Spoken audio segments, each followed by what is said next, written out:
Welcome to my show, Simple Way to Vibrant Health. My name is Stavros Mastrogiannis, and for those of you who don't know me, I'm a sustainable weight loss coach that helps people basically who are struggling with the weight and health, how to get in shape and lose weight, but without having to give up all the favorite foods or spend all the free time in the gym. On today's show, I want to talk about which is the best exercise program that will get you the best results. I see, a lot of exercise programs come up on the air all the time, and they all claim to get you the best results. And so, which one is the best? Well, the best exercise program is the one you will do. That's really the bottom line. I've seen, unfortunately, fitness professionals have focused so much on coming up with the most effective exercise program that they forget that if the program nobody can stick with, it's useless. And that is the bottom line. Perfect example. The P90X, great program. I think it's a great program. The problem is very few people can actually stick with it. So how good is an exercise program if very few people can do it? I personally know over 50 people who had bought the P90X, but I only know one person who actually stuck through the whole program. And then one person, by the way, did not have a job, did not have any kids or a wife. And of course, I can stick with it all day long too if I had no other responsibilities. The thing with an exercise program, it has to fit your life. If it doesn't fit your life and you cannot stick with it, it's useless. And that is why I always tell people when you look at an exercise program, focus on coming up, look at it and actually ask yourself, can I see myself doing this week in and week out? If the answer is no, don't even bother starting because you're not going to stick with it. The other thing to keep in mind about exercising is that the first goal of an exercise program is not results. The first goal of an exercise program is to develop the exercise habit. That is the first goal. Once you develop the exercise habit, then you can look into pushing yourself to get better results. Now, the other thing to keep in mind is that exercising does not have to be hard in order to get results. Unfortunately, a lot of personal trainers are pushing people like they're going to join the next Olympics. And the fact is, too much exercising has the opposite effect of what people want. In other words, did you know that, I'm sure you've heard that exercising will increase your metabolic rate. Well, that is correct, but also can have the opposite effect. Too much exercising can slow down your resting metabolic rate. Okay. And this was discovered a few years back, but it's funny that I was reading an interesting article in the New York Times, and we're talking about how the biggest loser of the show, most actually, I think it's all of them, end up regaining the weight back. And what they discovered is that the contestants of that show, after the show, when they measured the resting metabolic rate, was significantly lower than it was when they started. But wait a minute, I thought that exercising is supposed to increase your metabolic rate. And these people exercise a lot, very intensely. I don't know if you watch the show. So how can it be? Well, the one thing I guess the scientists of the show did not know is that when you're exercising too much, has the opposite effect on your resting metabolic rate. And the study actually that confirmed that was I think it was like 2012, if I'm not mistaken. They went to Tanzania, Africa, and they looked at a true hunter-gatherer, one of the very few left in the world. And they hooked them up to GPS, and for 3 months, they followed them around.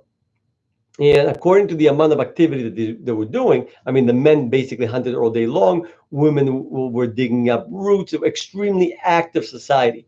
Anyways, according to the amount of activity they were doing, these people should be burning almost twice as many calories as the average person in the West. Well, when they actually sat down and they actually measured how many calories they actually burn in a 24-hour period, come to find out they burn the same number of calories as the average person in the West. So how can it be? These people were clearly twice as active. Well, there are three ways your body burns calories. Well, three main ways. One way is the resting metabolic rate. That's the function of your body to keep you alive. Your heart, your lungs, all those functions. That accounts for 60 to 70% of all your calories burned per day is due to your resting metabolic rate. Second is the thermic effect of food, which is basically digestion. And that accounts for around 10% of all the calories you burn per day. And third is the activity level. That accounts for 20 to 30% of all the calories you burn per day. Now, people figure that, well, the more active I am, the more calories I burn. Yes and no. Yes, you will increase your metabolic rate a little bit, but if you're too active, the body, remember, the body can only produce so much energy. It cannot produce unlimited amount of energy. So the body's smart. So if you're extremely active, well, it would slow down all the other functions and put energy towards the muscles that need the energy. But at the same time, you slow down all the other functions. As a matter of fact, technically, it's not a bad thing, but basically makes your resting metabolic rate more efficient. So that means that if you, let's say you're an athlete, and that happens to a lot of college athletes that I work with, and you're extremely active, and all of a sudden you done with college, you stopped the activity, and you join the workforce, and all of a sudden you're not as active. Well, a lot of them end up gaining a lot of weight because they don't adjust their eating habits. And what happens is that, and that's what happened exactly to the biggest losers, because they were exercising so intensely when they join the real world, and they cannot exercise as intensely anymore. Well, the rest of metabolic rate has slowed down to compensate for the amount of activity you were doing, and obviously they don't adjust their eating. You end up gaining the weight back. That is why the fact is, actually, you don't need to exercise that hard anyway. I mean, as far as aerobics is concerned, all you have to do is walk. Walking does the trick. You don't need to worry about getting your heart rate to 60% or 70% unless, again, you're an athlete. If you're not an athlete, just walk.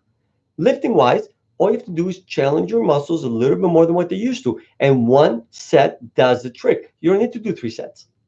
The only time I would do 3 or more sets is if you're into bodybuilding. If you're trying to bulk up, then absolutely do more sets. But if you just want to get stronger and you want to tone up your body, single set does the work. And when I say single set, obviously with a weight that's challenging enough, uh, challenge your muscles more than what the amount of challenging that they get during your everyday life. Now, if you're building rock walls for a living, you don't need to worry about weight training at all because your muscles get challenged naturally. As a matter of fact, one of my strongest friends that I had never stepped a foot in the gym. And the reason he was so strong because he was breaking rocks for a living. So naturally, his body was challenged every day. But unless you break rocks for a living, then yes, you need some form of weight training. But the weight training does not have to be leaving you dying at the end of it. And if you do a workout that's not leaving you dying at the end, you're more likely to stick with it long enough to really see results. Unfortunately, I find most trainers overwork people. And the reason is, think about it. Who becomes a personal trainer? People who become personal trainers are people who love fitness. They love feeling sore the next day. They love pushing themselves. And nothing wrong with it, by the way, if that's what you like. Unfortunately, most people don't like that. And I'm one of them, by the way. I don't like dying at the end of my workout. So, but unfortunately, personal trainers do unto others as they like done unto themselves. And that's the problem. Most people don't like what personal trainers like. And that is one big reason why they keep coming up with exercise programs that nobody can stick with them. So when you pick an exercise program, again, look at what the exercise program requires you to do and ask yourself, can I see myself living with this program? And if the answer is yes, then by all means do it. If no, don't even bother starting. And also don't forget, in the beginning, you can start a little slower. And as you gain better shape, you can intensify the workout. Nothing wrong with that. But just make sure you give your body a chance to adapt. Now, as far as which is the best aerobic exercise machine, and that's a question I get asked a lot, basically it's the one that you will do. Again, I see the debate all the time. They say, treadmills burn more calories than the bike, or ellipticals is the best aerobic exercise machine you can buy. It burns the most number of calories. That's not correct. Because the bottom line is, if let's say you hate ellipticals, but you love biking, okay, stationary bike, when you do the elliptical, you're not going to push yourself as hard, which means you're not going to burn as many calories. But you're going to push yourself on the bike because you love the bike. So you can burn a lot more calories on the bike than you would on the elliptical. So when you're buying an exercise machine, pick the one that you enjoy the most or hate the least, because I know some people just don't like any of them. But that's the way I would pick an aerobic machine. Anyways, I hope you found my advice helpful. And please don't forget to subscribe if you haven't, and like and share this video. Thank you. And again, don't if you have any questions, feel free to post them. Thank you.